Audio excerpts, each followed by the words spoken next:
নমস্কার। বিশ্বকবি রবীন্দ্রনাথ ঠাকুরের প্রশ্ন।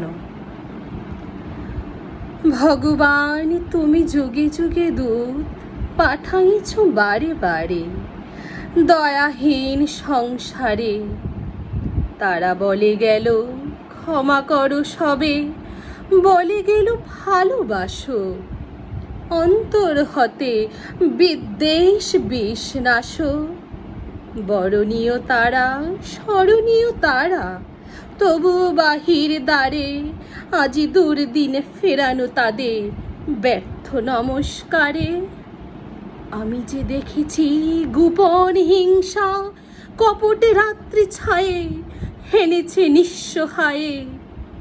আমি যে দেখেছি প্রতিকারহীন শক্তের অপরাধে বিচারের বাণী নীরবে নিভৃতে কাঁদে।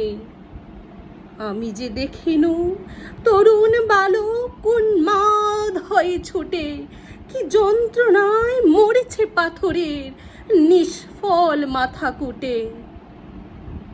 কণ্ঠ আমার রুদ্ধ আজিকে বাঁশি সঙ্গীত হারা অমাবস্যার কারা।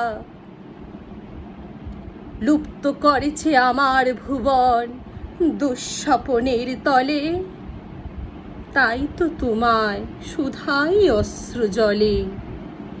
যারা তোমার বিষাইছে বায়ু নিভাইছে তব আলো, তুমি কি তাদের ক্ষমা করিয়াছ?